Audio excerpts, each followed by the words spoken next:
Hi everyone, welcome back. Thanks for joining us today. We've got a brand new story to share with you. So let's begin. My name's Graham. See, I believe every man has a limit where enough is enough. It piles up until one day, and you realize you're done. For me, that moment came when my girlfriend, Cecilia, decided to take a girls' trip without telling me. It was the final straw. She never thought I'd walk away. She assumed I'd just sit through it, the way I had been doing for months. Now I know that might sound drastic, and maybe it would be if that were the first issue we had. But it wasn't. Far from it. So, to make you understand how I got to this point, why I chose to leave without warning, I need to take you back to how it all started. Because this didn't happen overnight. So, here's the whole story. Cecilia and I were together for a little over 5 years. From early on, I was upfront with her about one key thing. I wasn't interested in getting married legally. My reason wasn't out of fear of commitment, like people often assume. It was deeper than that. I've seen too many situations go south, and it always gets worse when the legal system gets involved. Divorce courts, lawyers, paperwork, dragged out battles. It becomes a mess. I didn't want that kind of third-party interference in my personal life. If a relationship ended, I wanted it to end with dignity, not court summonses and property disputes. At first, Cecilia pushed back a little. She asked questions and tried to understand why. She made a few arguments here and there about commitment, about security, about the future. But when she saw that I wasn't budging on it, she didn't make it a war. Eventually, she said something I held on to for a long time. She told me she loved me, and she didn't want to lose me over something like legal paperwork. She said that what mattered most to her was that we loved each other, and that we were building something real. In her words, a piece of paper wasn't going to define our relationship. And I respected her for not walking away from me, because of my beliefs. I loved her for that. And speaking of Cecilia, she was what most people would call the full package. Beautiful, no doubt, but also intelligent. Socially, she was always active. She had friends from every walk of life, and people gravitated toward her. She is always planning something, always going somewhere, and she has her own things going on. To me, we were a strong pair. Two people with different views on some things, but united in how we felt about each other. Or, at least, that's what I believed in the beginning. At around the 3-year mark in our relationship, Cecilia was going through a bit of a rough patch in her career. She was in between jobs, trying to make a switch from her old role into something new, and the uncertainty was clearly stressing her out. She wasn't the type to openly ask for help, but I could see it. She needed some kind of stability, a bit of breathing room to land on her feet. We'd been dating for a while by then, and I felt responsible in a way. So I suggested we move in together. At the time, my apartment wasn't much better space-wise, especially not for two people. So we went out, searched for a place together, and ended up leasing a bigger apartment.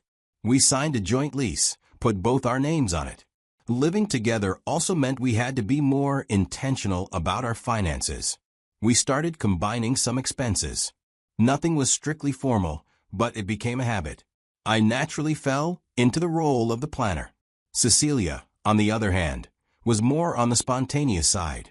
She liked to go with the flow, and while that could be fun sometimes, it also meant I was usually the one making sure we weren't overspending or missing important payments. I didn't mind it too much. I figured we were just balancing each other out. On the surface, everything looked good. We felt like a proper couple building a life side by side. But it wasn't long before I started to notice things. And at that point, I wasn't ready to admit something might be off. I just thought we were adjusting, growing. Turns out, I was giving the benefit of the doubt more often than I should have. When we weren't living together, it was easier to let stuff slide. If she went out with her friends or took weekend trips, I could shrug it off. But once we were under the same roof, everything felt a little more exposed. Now, I'm not the controlling type. I wasn't out here telling her to stay home or change who she was overnight. But I did expect that once we decided to live together, there would be some shift in priorities, some kind of adjustment that reflects that we were building a life together. But with Cecilia, it started to feel like she never really moved past that baddie phase.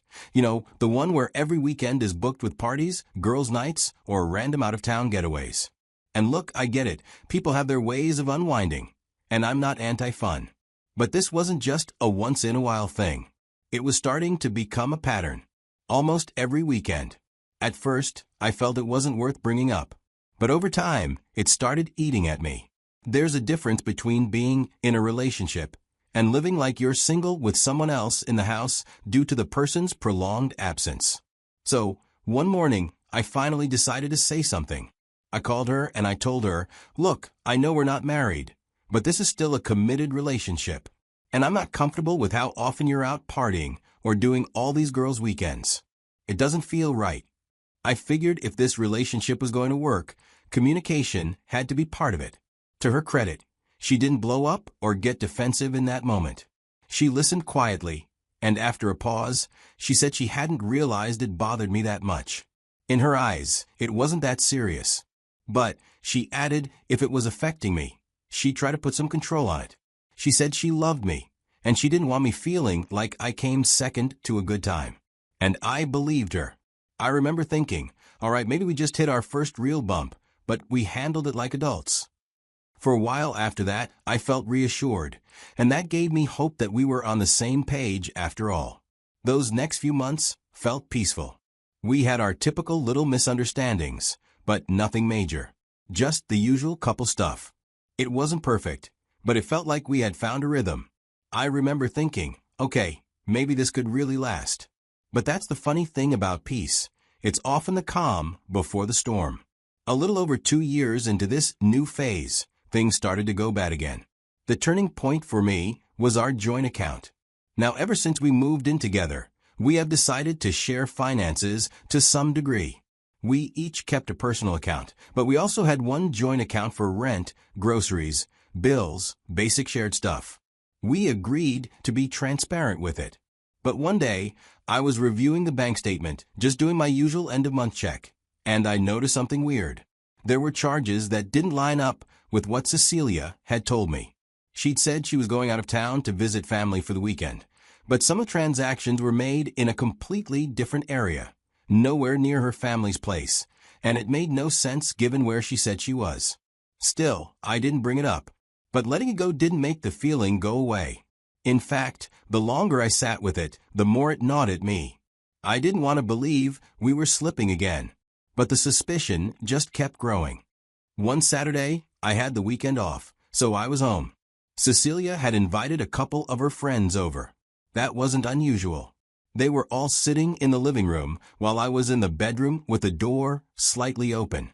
I just happened to hear the conversation while I was inside. They were laughing, chatting about dating apps and relationships, and then I heard Cecilia say, "Honestly, I'm basically single." The second I heard those words, I froze. There was laughter like it were a joke. Maybe to them it was. But to me, it wasn't funny. I didn't say anything right away. I let the day go on. Her friends stayed for another hour or so. And when they finally left, and she came into the room and asked her calmly, "Hey, what did you mean earlier when you said you're basically single?" She rolled her eyes and said, "God, you're so sensitive lately." That response told me everything I needed to know. That was how she saw our relationship. That night, I didn't argue. From that point on, it was like we couldn't have a simple conversation without it turning into a full-blown argument. It didn't matter how carefully I chose my words or how calm I was. If I brought up something that bothered me, she'd either get defensive like I was attacking her, or sarcastic like I was being dramatic. Sometimes she'd even flip the whole thing around and make it seem like I was the problem for making a big deal out of nothing. There was no real resolution, just tension that never really went away. The worst part? The more we fought, the more she did the exact things we had already talked about. It almost felt intentional, like she wanted to prove a point or punish me for speaking up. If we fought about her disappearing for hours without saying where she was going, then the next week she'd leave the house again and not tell me anything at all. If I said I wasn't cool with her partying every weekend, she'd go out and stay out even later. It was like she took every disagreement as a challenge. How far could she push before I finally broke? And I'll admit this, after a while, I just stopped bringing stuff up. I got tired. Arguing wasn't getting me anywhere. Trying to have adult conversations didn't help. So I started holding it all in, thinking maybe if I didn't push so hard, she'd see the effort and meet me halfway. But that was a mistake. Saying nothing didn't keep the peace. It just gave her more room to do whatever she wanted without consequence. Sometimes she'd leave for the whole night, and I'd just be sitting there wondering if she was okay, or worse, wondering who she was with. And when I did ask, I'd get vague excuses like, oh, I stayed at a friend's, or it was too late to drive back. But there was never a heads up beforehand, never any consideration. I want to be clear here, this wasn't about control. I didn't need to monitor her every move. I just wanted respect, communication, and basic relationship courtesy. But the more I stayed silent, the more invisible I became in my own home. So I came home from work one Tuesday evening, but the apartment was quiet. At first, I didn't think too much of it. Cecilia usually beats me home by a good hour or so, but sometimes traffic happens. I changed out of my work clothes, got a drink, and waited. 30 minutes passed. Still no sign of her. I checked the time again. An hour gone. Still nothing. I sent her a message. Where are you? 30 minutes later, she finally responded. She said she took a leave from work to have a girls' trip, that it skipped her mind to tell me because I was busy. The logic didn't hold. Nothing about that message made sense. Not the timing, not the tone, not the excuse. It didn't add up, and more than anything, it didn't feel respectful. How do you forget to mention a trip to your live-in partner? Someone you share space and life with? That was it for me. It became crystal clear. This is who she is. And I finally accepted that I didn't want to do this anymore. I didn't want to spend another month, another week. Hell, not even another day, trying to convince someone to treat me like I mattered. I took a breath and typed back one last reply. I won't be here when you get back. I wish you the life you're chasing, but I'm not waiting around to be a backup plan. She responded, confused. What do you mean?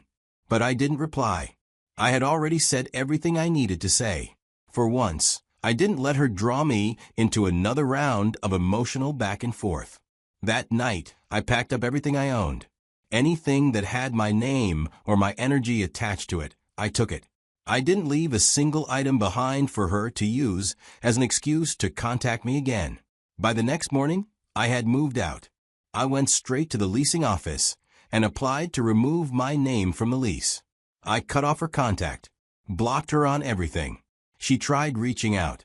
A new number popped up on my phone later that week. You're really just leaving?